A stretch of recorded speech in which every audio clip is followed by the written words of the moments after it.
ओम गण गणपते नमः. गणेशोत्सवाचं औचित्य साधून आपण ज्ञानेश्वरीतील गणपती जाणून घेण्याचा प्रयत्न करत आहोत. ज्ञानेश्वर महाराजांनी आपल्याला ज्ञानेश्वरीमध्ये एक वेगळीच दृष्टी दिली गणपतीकडे बघण्याची. मागील भागात गणपतीच्या स्वरूपाविषयी आपण जाणून घेतलं.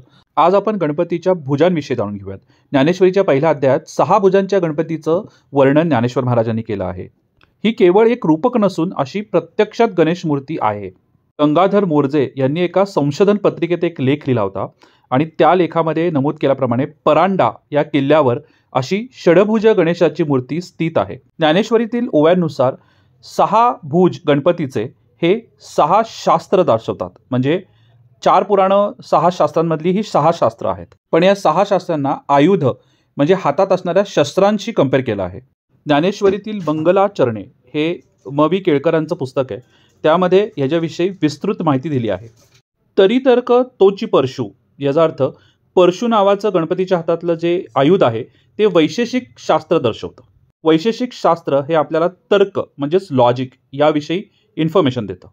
पुढे ज्ञानेश्वर महाराज म्हणतात नीतिभेदू अंकुशू म्हणजे अंकुशू नावाचं आयुध हे न्यायशास्त्र दर्शवतं.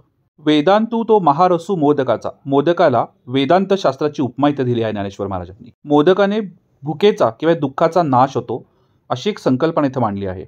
12व्या श्लोकाविषयी मात्र अनेकांचे वेगवेगळे मत आहेत. एक हाती दंतू जो स्वभावता खंडितू तो बौद्ध मत संकेतू वर्तिकांचा. काही अभ्यासकारांच्या मते ज्ञानेश्वर माऊलींनी येथे एम्प्टीनेस किंवा शून्यवाद, बौद्ध धर्मातील शून्यवादाच्या प्रिन्सिपलचं इथं खंडन केलेलं आहे. एम्प्टीनेस किंवा शून्यवाद काय सांगतो की सर्व घटना ज्या आहेत या स्वतंत्र त्याच्यामध्ये अस्तित्व नाही आहेत, या काहीतरी परिस्थितीवरती अवलंबून आहेत. परंतु शून्यवाद हे शास्त्र नाही आहे. आणि इथे शास्त्रांचा विचार करताना पूर्वमीमांसा म्हणजे कर्मकांड आणि त्याचंच खंडन ज्ञानेश्वर महाराजांनी केलं आहे असं माझं मत आहे. कारण कोणतेही संत कर्मकांडाला त्यांनी कधीही दुजोरा दिला नाही. 13व्या ओवीतील वरदू म्हणजे वर हे सांख्य दर्शन दर्शवते, तर अभय हस्तू हे योग दर्शन किंवा धर्मप्रतिष्ठा दर्शवते. तर अशा रीतीने 6 शास्त्र ज्ञानेश्वर महाराजांनी गणपतीच्या भुजांद्वारे दर्शवले आहेत. या व्हिडिओच्या पुढील भागामध्ये ही जी 6 शास्त्र आहेत त्याचा आपल्या दैनंदिन जीवनामध्ये आपण ती कशी उपयोगाला आणायची आणि गणपतीचे हात किंवा भुजा या कशा पाहायच्या हे जरा थोडंसं समजून घेऊयात. आता तुम्ही असं इमॅजिन करा की तुम्ही गणपतीला प्रदक्षिणा घालताय आणि गणपतीचा उजवा वरचा हात जिथे परशु असं लिहिलं आहे तिथे तुम्ही आहात. परशु म्हणजे काय तर तर्क, वैशेषिक दर्शन. तर्क म्हणजे वैशेषिक दर्शनाला ज्ञानेश्वर महाराजांनी परशु असं म्हटलंय.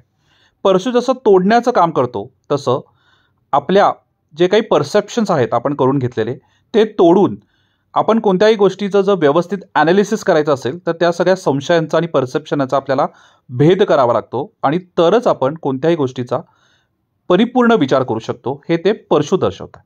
आता गणपतीच्या मागील प्रदक्षिणा पूर्ण केली तर आपण डाव्या हाताच्या वरच्या बाजूला जिथे अंकुश लिहिलंय तिथे आपण येतो. तर हे शस्त्र काय दर्शवतं तर न्यायदर्शन.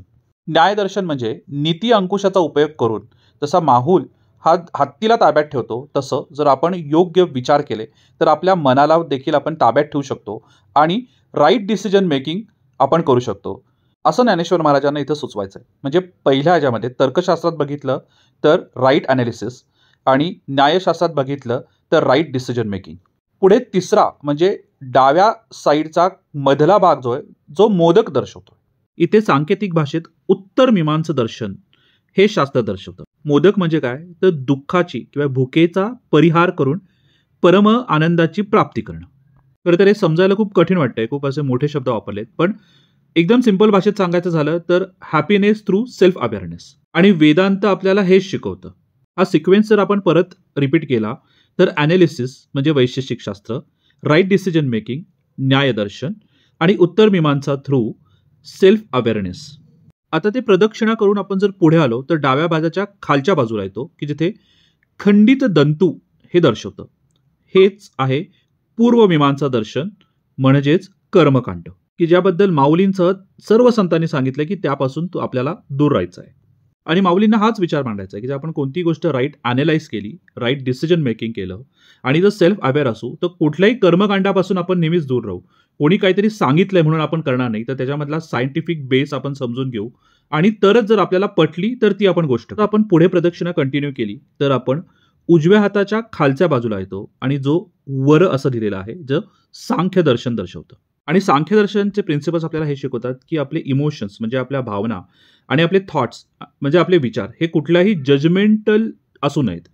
म्हणजे आपण कुठल्याही गोष्टीविषयी बऱ्याचदा माहिती नसताना जजमेंटल होऊन जातो. म्हणजे साधं उदाहरण सांगायचं झालं की कोणतीही व्यक्ती बघितली, त्याची वेशभूषा बघितली, तर आपण त्याच्या फायनान्शियल स्टेटसविषयी, तो काय काम करत असेल ह्याविषयी लगेच जजमेंटल होतो.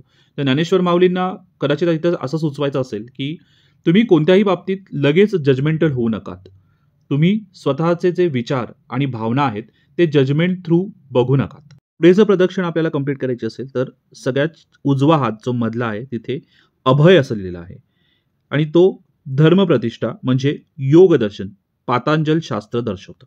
त्या योग दर्शनाच्या 2 फंडामेंटल फिलॉसॉफीज आहेत. एक म्हणजे यमस म्हणजे कोणत्याही प्रकारचा नॉन व्हायलन्स तुम्ही करू नकात आणि ट्रुथफुलनेस म्हणजे तुम्ही नेहमी सत्याची बाजू स्वीकारा. तर अशा रीतीने माऊलींनी 6 गणपतीच्या भुजांचं जे आपल्याला शास्त्रांथ्रू आणि त्या 6 भुजांमध्ये असणारी जे वेगवेगळी शस्त्र आहेत ती कशी वेगवेगळी शास्त्र आहेत ह्याच्या थ्रू ज्या या 4 श्लोकामध्ये सांगितलं ते मला असं वाटतं त्याने आपला सेल्फ कॉन्फिडन्स डेफिनेटली इम्प्रूव्ह होऊ शकतो. पुढच्या वेळेला जेव्हा आपण कुठल्याही गणपतीचं दर्शन घ्यायला जाऊ तेव्हा माऊलींनी सांगितल्याप्रमाणे गणपती आपल्याला काहीतरी शिकवत आहे. Right analysis, right decision making, not being judgmental, कर्मकांडाला बळी पडू नका आणि आपल्या इमोशन्स आणि थॉटवरती कंट्रोल ठेवा. हे जे आपल्याला गणपतीच्या भुजा सांगतायत त्या पद्धतीने जर आपण गणपतीचं दर्शन घेतलं तर आपण गणपतीला काही मागायची गरज नाही आहे. तोच आपल्याला सेल्फ कॉन्फिडन्स देत राहील. रामकृष्ण हरी. ओम गण गणपतये नमः.